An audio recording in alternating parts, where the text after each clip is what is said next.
All right, everyone. I'm going to walk you through my entire uh, sort of. This is somewhere between, what you would call the film look and just my standard grading behavior because I turn certain things on and off depending on the job.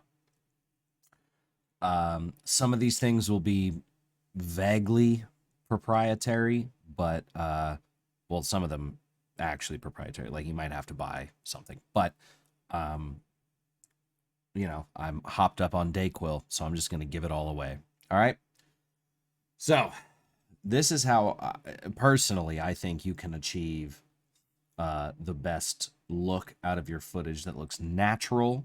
And in this, we'll stick with the film look thing, but again, this is um, and looks great and is the way to do it. So, first node, CST. Okay, this is one I built. This I took a Alexa and I put it next to my C500 and I matched them with a color chart and I made a LUT. So that's this CST. You obviously should use a regular actual CST, color space transform. Um, don't trust me on this one, and I'm not going to give you that LUT. And you probably aren't shooting Canon. You're probably shooting Sony, just off the way the internet works. But anyway, that is going to that. Why am I doing that? No, literally no reason. There's actually no reason to do that. But I built that LUT forever ago, and fuck it. If I make my Canon look somewhat like an Alexa, good for me. Okay, here. What I've done is I took before this node, oops, not that. Before this node, I took Colin Kelly's exposure chart, and there's middle gray, and I just went to this and then put a little dink right there on middle gray so that I knew I wouldn't affect middle gray, and then I deleted that. I don't necessarily use curves for contrast, but I just put it there as my default node tree, just in case I do want to use the curves. I know that's where middle gray sits for this. Normally I use the HDR wheels, and you'll see in the HDR wheels I have changed the color space and the gamma to R log C because that's what the CST has done, and I don't know if I'm supposed to trust Resolve in this situation or not, so I didn't. One moment, I'm gonna have a sip of Bevy. Okay, so this is where you're gonna do your exposure. Here you can see I'm up, let's just say one stop. And my contrast, I've done nothing here, and actually I did do using the editable splines. There's a mild curve there. Looks good. Now these are all sort of empty and ways that I use qualifiers. Now I'm not going to be toggling through a lot of this stuff because I'm recording with OBS, and I've learned after doing a couple of these that if I try to do anything crazy, I might kill the entire computer. It's very old. But here you might have a you might need a window here. A lot of times I'll have a like a, I don't know what you want to call this, a flag.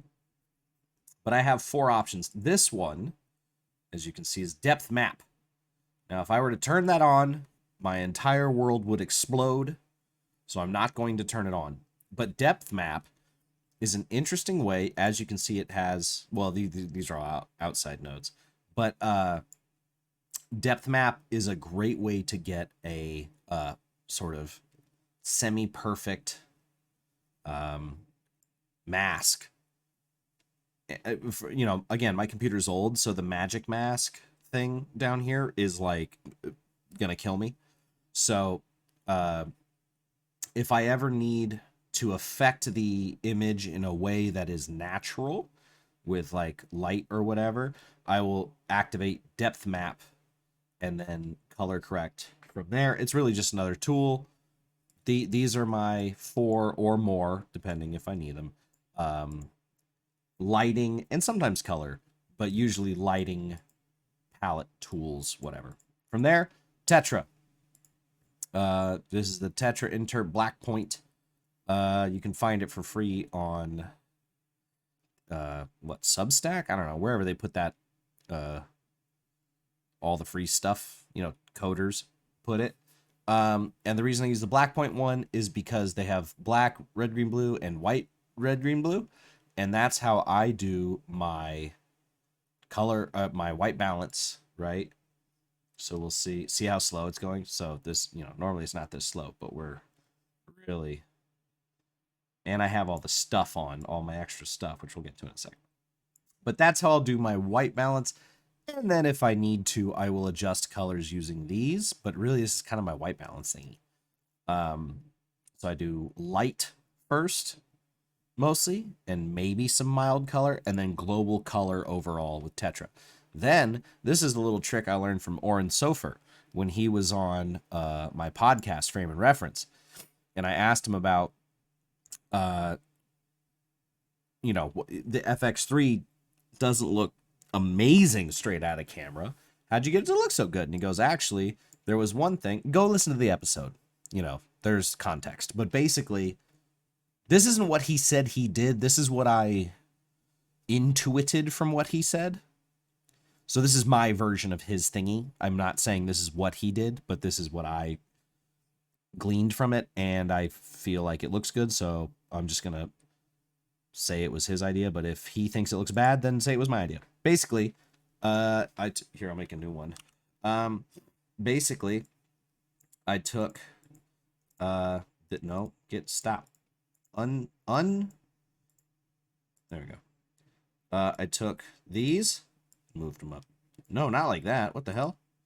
Did you just do this? Okay, I did this, and then I did this, and then I did this, and then I did this, right? So we get a duotone type thing. That was a little more precise. With the vector scope open. Now see how it goes red, cyan? We don't want that, right? We want, usually, skin and cyan, right? So I bend that over here. So we get skin and cyan. Theoretically, you could have it be skin and directly opposed, and you can do whatever you want. This is a duotone trick, more or less. So just, set the highlights and shadows, or not even, that's not even highlights and shadows. It's just like complementary colors. Set it to whatever you want. But I have it set to like that, and then, oops, make sure you grab all of them. And then I went to the key, and I set it to like 30%, right? And so I'll delete that real quick. So what this does is you can see how that just looks like this looks so much more film-like or lively, or I don't know. This looks more beautiful. And when I turn it off, the actual green that existed that day doesn't feel as good. But when it goes skinish, when it gets a little, it just pulls everything together. What did I make it? 33%. So a third of the work, and that's how I have it set up. That's my unify node. I like it. You can change it however you want. Don't use it. Whatever. Then, sorry, once again, a little cold. I've got hue shift. Now, in Studio 19, at least in terms of this most recent beta, you've got color slice, which is basically hue shift. Hue shift is made by Pixel Tools, my buddy Jason Bodach. I prefer hue shift. Color slice, if you have not purchased hue shift, kind of does the same thing, but I have found I like hue shift better. But as my standard node tree, I have global sat, which is a subtractive saturation. This is all subtractive saturation tool, right? So global sat, just 20% more. If I turn this off, you can see just a little. I mean, that still looks great, right? We love that. But for like narrative, that's probably perfect. In this specific instance, this example I'm showing you, it was a fashion gig, so a little more punch, a little more oomph was warranted. But even with no extra saturation, that's good. And that's the thing I like about hue shift here, is like, so we can turn that off. And then let's say I wanted the skin to be more saturated, but not anything else. Like, because this is obviously global. And I also have the Mononodes Balance demo, which is free, but puts these two black squares. I'm going to be honest, I haven't purchased it yet. It's a good app, though, or a good DCTL. Probably buy it. I haven't yet.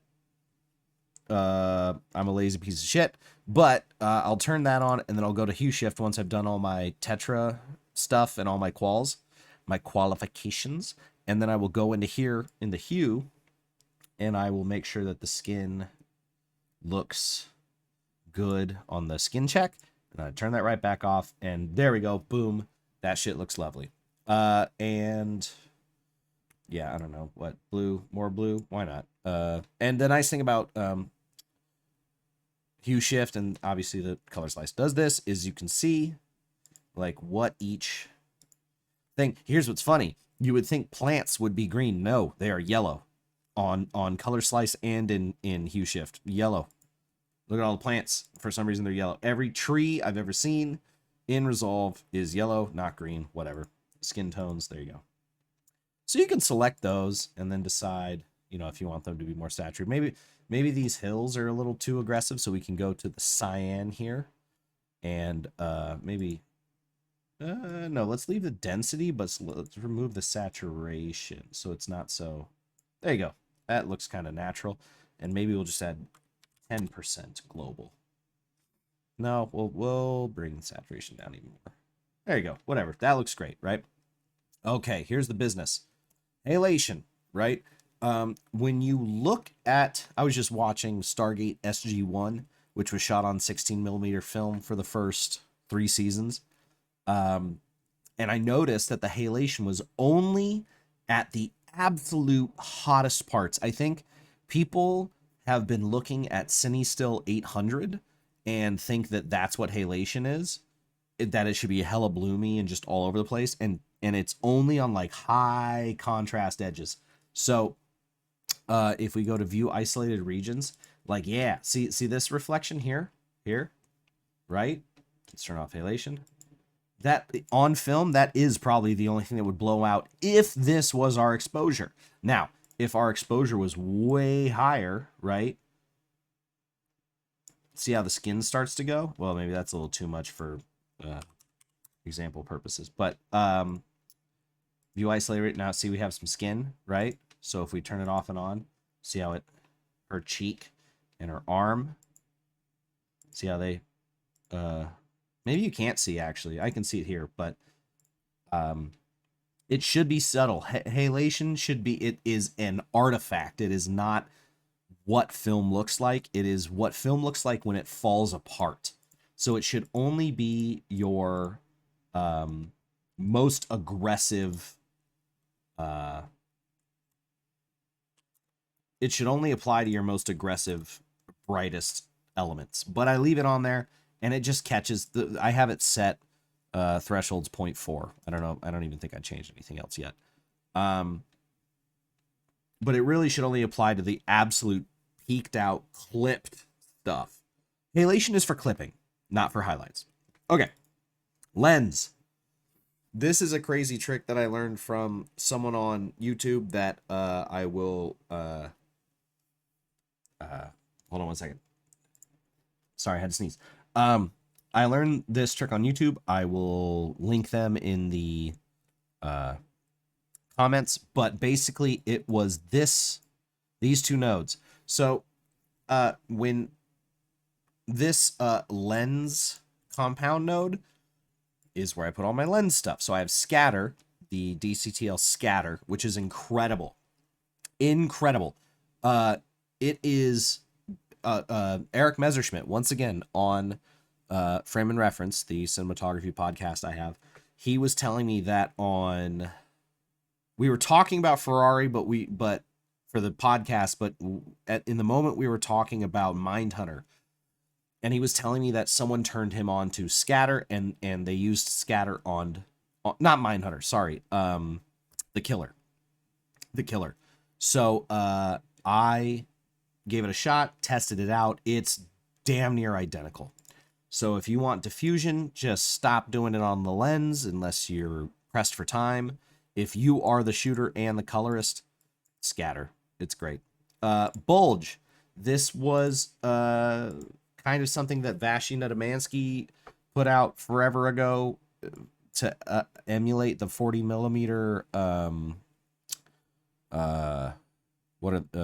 Wes Anderson lens, the anamorphic that he uses. I just kind of chuck it in there. I haven't changed anything, I don't think, on this.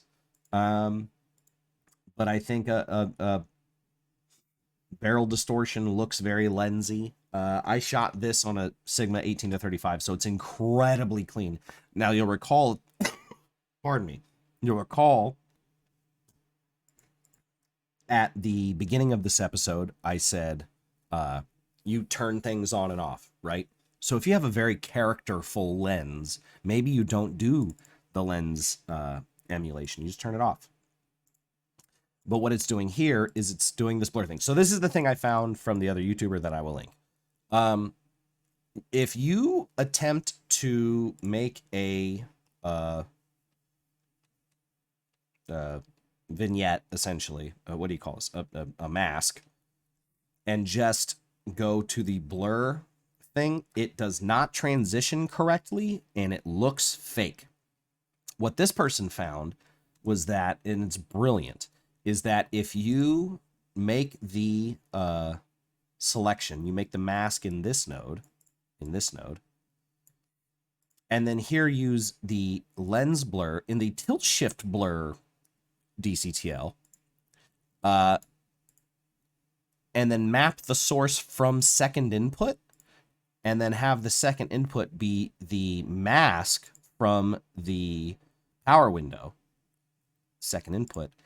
For whatever reason, it creates, here, let's zoom in here to here.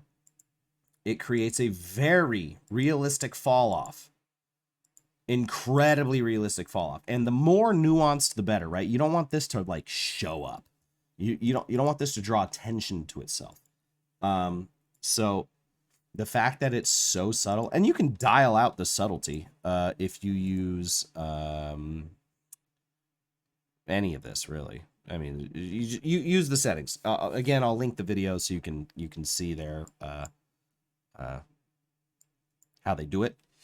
But I have the anamorphism dialed all the way to the left, which is more anamorphic, because that's kind of what this is doing, is giving us a vaguely anamorphic. Actually, the three of these are giving us a vaguely anamorphic look, even though we are, in this instance, in 16:9. So that's my lens emulation. And then from there, I have grain emulation. So another YouTuber, who I will link down below, pointed out, and they're totally right, that film is sharp, but not in the high frequency areas. So when you, wait a minute, did I just discover something? No. Oh, no. Because then that would, yeah. Okay. Oh, yeah. Sorry. High frequency areas are fine detail, right? So I'm not going to go over this. I'll let you watch the other person's YouTube channel. But basically, using the edge detect, they pipe that into the mask section of blur. So you can use a normal blur. And this light, there's the key. You can see it. And you can dial in how much high frequency blur there is. And that looks far more realistic than if you were to just blur an image. Now, if you're trying to replicate like 8mm, then yeah, the whole thing's fucking blurry. But if we're looking at like 35, then it is more high frequency blur than overall blur. And it's a more natural look. Now, this grain parameter, I basically stole straight from the Pixel Tools film blur. So I just took that right over, because right before that is their blur, which is just a normal blur, which I thought was interesting. I've learned more. I've evolved. And then this sharpen is also from the Pixel Tools film grain emulation, which kind of like glues everything together. All right, so there's that. And then this print is Kogi. But you can set that to whatever. So let's do that. And in that case, oh, set your LUT first, obviously. This is your look. Your print is your look. So in this case, right, we're going to want to go back down on the exposure. Hold on. And actually, let's use this again. Let's... there we go. And if I were to use Tetra again, maybe I would...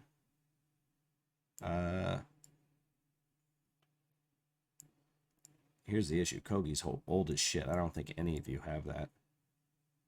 I got that years ago. So there you go. And again, this is not a film emulation because again, our print LUT is just the standard ARRI Alexa, K1S1 LUT essentially. But it has film elements to it. And we are emulating, halation, and then on the lens and the film stock and all that. So that is your 20-minute rundown of the best way that I have found to emulate film or just a great look. Let's see if I can find something else interesting. Here we go. I'm just going to copy over the exact same thing. And there we go. This is lit way better, so we're going to bring the exposure down. That's too much. Bring it back up. You know what? Let's use our waveforms like adults. And then we'll go back to Tetra and make sure that our...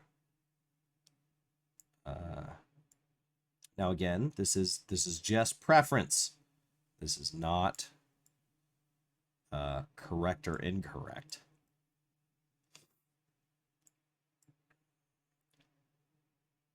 There you go. I think that looks nice. And if you were going to say like, oh, the skin's too, I don't know, saturated, whatever, you just bring it down with, yeah, maybe that's nice using hue shift. So that's my node tree. That's how I use it.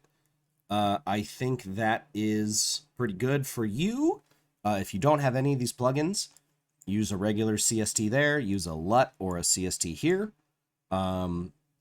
I would suggest using DaVinci Wide Gamut instead of doing this sort of camera emulation that I've done here with the C log 2 to log C, because that's like it's not just a CST, it's also a camera emulation. But I'm just showing you, I'm not gatekeeping. These are all the tools. This tool is free. That I showed you how to do. This tool is not free, but you can use Color Slice. Halation is free. That's just the halation setting. Scatter is not free, but there are, I believe, DCTLs that can, that can do that. Whatever, bulge is free. Blur, what is it called? Lens distortion is free. Blur is obviously free. All these are free, included in Resolve. And this is the, Alexa LUT. You could, right before this, do, the classic, here, I'll show you. Oops, saved it, whatever. You could do the classic, we would go Alexa, log C2, color space 709, gamma, Cineon, and then put the this one, and now you have that 2383 look which is not a look, it's just a print film. Your look is everything before the print film. This is your look. This is print film. But if you were to do that, obviously, like I said, set it before. And I think this, again, I think this looks pretty legit. Maybe we take a little... Well, actually, film is pretty contrasty. So that's probably good. We would probably want to dial in that high frequency blur. No, honestly, that looks fine. and everything works like in conjunction with one another. Maybe this is a little too sharp, but everything works in conjunction with one another. So this is another thing. Is like this. See how like we might need to do that, so it's not so that the